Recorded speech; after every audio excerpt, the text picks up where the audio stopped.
Hi hello welcome to Lakshmi Jagan blogs. అందరికీ happy Sunday. ఇది morning breakfast వచ్చేసి పాస్తా చేసిన. పాస్తా మా పిల్లలకి చాలా ఇష్టం. మరీ ఎక్కువ టైమ్స్ అయితే తినొద్దు, చాలా తక్కువ సార్లు చేస్తుంటా నేను పాస్తా అయితే.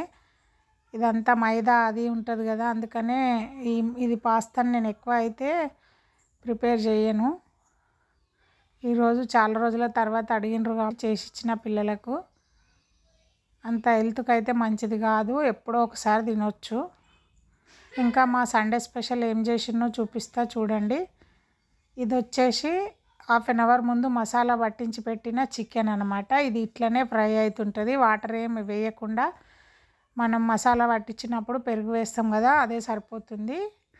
సన్న మంట మీద ఇట్లా మంచిగా ఫ్రై చేసుకోవాలి. ఇవి వచ్చేసి లెగ్ పీస్లు, ఇంకా కొన్ని పీసెస్ అనమాట.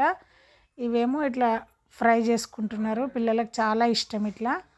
ఇంకా నేను ఈరోజు స్పెషల్గా పలావ్ చేస్తున్నా, చికెన్ పలావ్కి బాస్మతి రైస్ అయితే ఇట్లా హాఫ్ అన్ అవర్ ముందు నానబెట్టి పెట్టుకున్నా. బాస్మతి రైస్ నేను వ్యాలీ జోన్లో తీసుకొచ్చిన, చాలా అంటే చాలా బాగుంటాయి.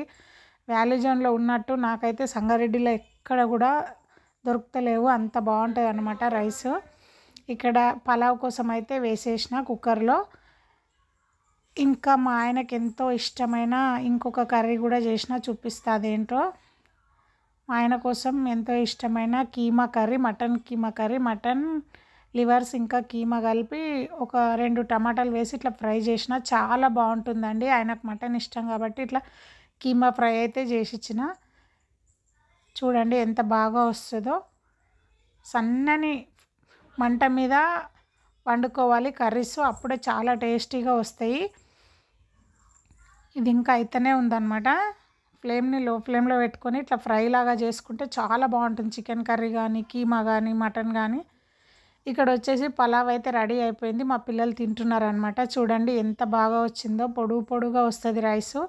హాఫ్ అన్ అవర్ నానబెట్టిన తర్వాతనే చేసుకోవాలి.